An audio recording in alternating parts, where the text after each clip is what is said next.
Hi, and welcome to the next video in trying to better understand the atomic structure. In the last video we looked at a series of experiments which we call double slit experiments because it involves sending something through two slits. Today we're going to revisit these experiments and see what actually happened and see what other results were observed in addition to the interference that we saw. So today we're going to look at what is known as single photon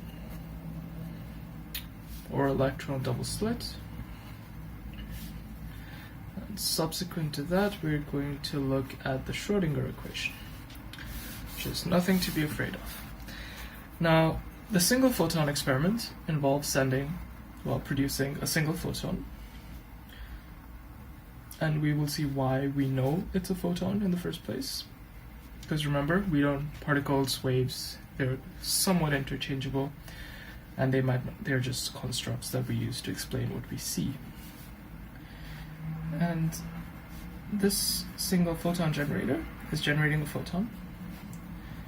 And now you have two slits, again, like you would expect, and you have a detector. Now what they observed, interestingly, was that when the light, or the photon, passes through the slits, normally you would expect an interference pattern, but in the case where you're emitting just a single photon at a time, you're going to observe that it goes and strikes some point of the detector. So you're going to see a photon has struck. So this is how we know it's a single photon, because the moment the electromagnetic radiation we're sending strikes the detector, it behaves as if it was a particle that was passing through. It's just like how a particle would hit something and you'd get a bright spot. In the same way, the photon hits this region and you get a bright spot. So the photon has struck. Now what they did is they conducted this experiment for a long time. And what they observed was that after you keep storing the images of these collisions where the photon strikes the detector, you in fact observe the same interference pattern that you would see if you sent a big beam of light through. So observe an interference pattern. But the interference pattern is actually made up of single photons colliding with this detector, and the sum of all these dots of all the possible positions where the photon could have gone results in this interference pattern.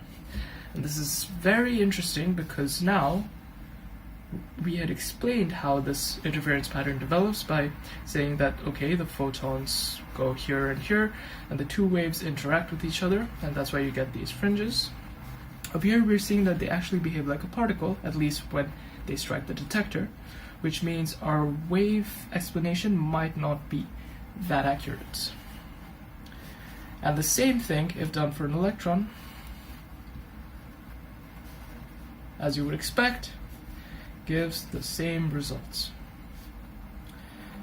Now these are actually quite recent experiments, but we're going to see how we're going to treat it as hindsight and show how Schrodinger's equation sort of explains that in a way.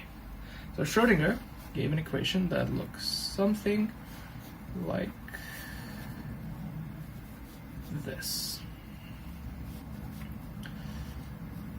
Now this is not the entire equation he gave, so what I've done is I've taken the equation, fixed it to one dimension, so that's the x that you see popping up here and here. So it's one-dimensional motion moving in a straight line versus moving across the sheet of paper. That's two-dimensional. Moving in space is three-dimensional. So one-dimensional motion. And I've also gotten rid of time dependence. So what this equation is saying is that whatever we're reading over here doesn't vary with time. So we're just fixing it as a snapshot. Now this simplification allows us to, see what's actually happening in this equation, although including time dependence and making it three-dimensional is not a big deal, just a little more. It's a little longer to write, but it doesn't really mean too much in terms of significance. It's just more complicated mathematics. And that's not the purpose of this video. So here, what we're seeing are three terms. We're saying the sum of these two terms equals the third term, right? That's fairly obvious. The next thing we notice is a bunch of variables. Psi is a function of x. We don't know what that is. E, I'm going to tell you right now, is the total energy. V is the potential energy. And if you have done a little bit of classical mechanics, you would have probably guessed that the first term, that big jumble of stuff, is the kinetic energy. So essentially what Schrodinger did is apply the classical energy balance, as you would expect, to this thing right here, which we are going to call, which everyone actually calls, a wave function. Now what is a wave function, that is where interpretation comes in. So different people have interpreted a wave function in different ways. And in the next video we're going to look at what is known as Born's interpretation, which is a fairly nice one. And we're going to see how this interpretation explains what we observed right here with the whole photon collision thing. Now before we look at what the wave function actually is, we're just going to look a bit more at the equation that he developed. So what he is saying is that the kinetic energy plus potential energy equals total energy when it's applied to a wave function.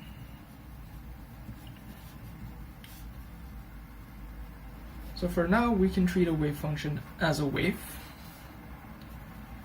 We don't know what type of wave it is, whether it's a real wave or just some mathematical concepts. But we can still try and see what we can extract from it, because the interpretation is not the key point behind the equation, it's rather how it explains the phenomena that we see. Remember, we're sticking to what experimental things we observed and how certain pieces of mathematics, formulas, and theories explain that. So now, what we're going to try and do, with a word of caution that you might need some high school math to be able to completely get this. And I will be shortly doing some videos on some calculus, complex numbers, and maybe some waves, classical waves. Anyways, and if you are familiar with all of this, we can just dive right in and see what we can get from this equation. So applying the Schrodinger equation, which I'm going to rewrite in a way that's slightly nicer. Applying the Schrodinger equation in one dimension by taking V, which is the potential energy, as constant, by saying that, okay, whatever this wave function is, the space in which it exists has a constant potential that doesn't vary with x. So V instead of V of x, so it's a constant value. So if I check V at this point, it's going to be the same as V at that point. It's not going to vary with length, which is what x is. And we're going to see that a free moving particle, because the wave function is telling you something about particles, or else we wouldn't be looking at it, in a region with constant potential energy is going to spit out deBroglie's relationship. Remember, he was talking about matter waves and how particles can have wavelengths, like how this pen can have a wavelength associated with it. We're going to see that solving the Schrodinger equation will give at least that one useful result. And in future videos, we're going to see how the Schrodinger equation explains the atomic spectrum and pretty much every other experimental result we have seen so far. So continuing with our sort of short derivation, a second order differential equation, such as this one, this is where the math comes in, is solved by assuming a certain type of value for psi. So over here we're going to assume it's an exponential function. There's no reason why it has to be imaginary. This is just a consideration I'm taking into place. Assuming it's e raised to m will work, but it just leads to slightly more complications. So we assume psi is equal to that. And then the second derivative of psi is you take that part down twice times itself, so that's psi. And this is basically why we assume psi is this, because you're going to see that the second derivative has psi in it, and this psi is going to cancel out with this psi. So substituting this, we're going to get I squared. So I is a complex number. The value of I squared is -1. Again, this is going to be covered in a math video, is equal to this times psi. So now this psi and this psi cancels out, and the negative signs cancel out, and we get a value for k, which again, we don't know what the k is. The only things we're familiar with are m, sorry I forgot to mention, which is mass, and h bar, which we have come across earlier, which is Planck's constant over 2 pi. And E is total energy, V is potential energy, just a reminder. So the square root of this. So now we know what K is. Now we have to sort of try and decipher what this K represents. Now this is where your classical wave physics comes in, because e raised to ikx can be applying Euler's formula, I think that's what it's called, or relationship, can be represented as cos kx plus I sine kx. This will be covered in complex numbers. Now, cosine waves look something like that. Sine waves look something like that. Where that's 1, -1, that's a 0, 1, -1, 0. That's pi over 2. So as we can see that they're periodic. Now, understanding a little bit of wave mechanics, we're just going to skip this part and go a bit faster. We're going to see that k can actually be represented as 2 pi over lambda. So k is the wave number, lambda is the wavelength. So just looking at one of these, cos kx, so, well, you can see it from this, it's a periodic function. The period is given by this part right here, and that's going to subsequently give you the wavelength. This is some wave math, which we will cover when we are studying classical waves. Anyways, the point is not to dwell on this too much. So now that we have k, we can replace it. Right, k is equal to 2MEK over h bar squared raised to half. Now ek that I've written here, I've replaced E minus V with it, and this is just the kinetic energy. Remember, this is what we started from. Classical energy, total energy balance. So the total energy is equal to potential energy plus kinetic energy, so E minus V is the kinetic energy. And the k, which we got by comparing cos kx to cos 2 pi x over lambda, which is done for a wave. So we compared the k to the standard representation of a wave, again covered in physics, and we got that lambda k is in fact a wave number and it's 2 pi over lambda. Then we're going to get something that looks like this. substituting that, replace moving stuff around, then we're going to get Ek equals p squared over 2m. This we know from classical physics, where p is momentum, so p squared is m squared times v squared, because p is equal to mass times velocity, over 2m, which is kinetic energy, half mv squared, right?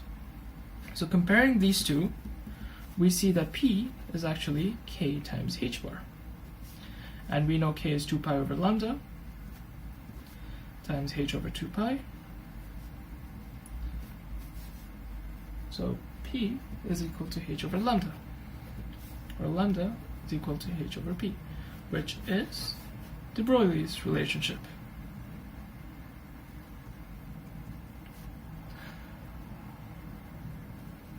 And this we saw earlier.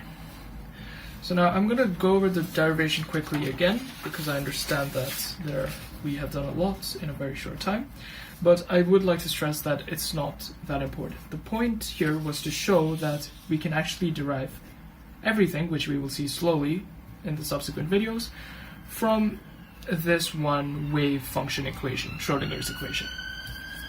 So we have assumed that we have a free moving particle in a region where V, which is the potential energy, doesn't change, is constant.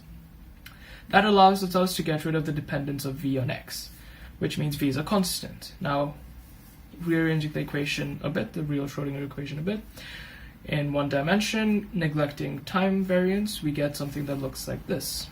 Now, this whole part here is a constant. Psi is a function of X, right? That's why we have differentiated it with respect to X. And to solve this, we have assumed that, where's that? So this is the whole equation. This is the psi. We've assumed that psi is a function of e raised to ikx, which we're going to see here. We've taken that value for psi. That helped us differentiate it twice to get this. We have replaced that in that equation. So replace this value over here. The psi's cancel out. What you're left with is a representation for k, which is this variable here, which we have just put in. That looks something like this, which is a bunch of constants. Now, we also expanded e raised to ikx using some complex number equations to a cosine plus a sine wave. And once we have these waves, we compared these waves to the standard representation for a harmonic wave, which looks something like that, 2 pi x over lambda compared to kx. So k is 2 pi over lambda from this comparison. And substituting that and substituting kinetic energy for E minus V, we saw that we can actually derive deBroglie's wave equation. So now this means that Schrodinger's equation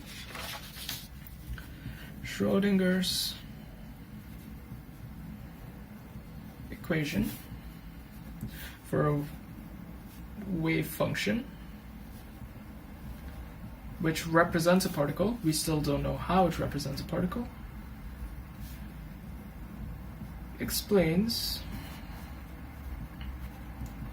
experimental observations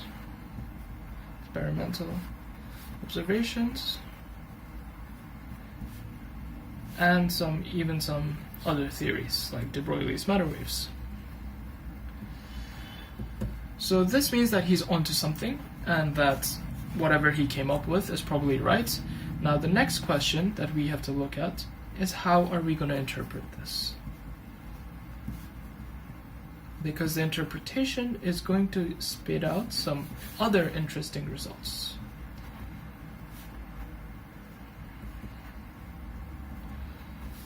So this video was a bit mathematically heavy, so I would recommend slowing it down and going over what I have done in each step. And of course, you will have to know some level of high school math in order to be able to completely understand what has been done. And I will do other videos on math very soon, so keep updated.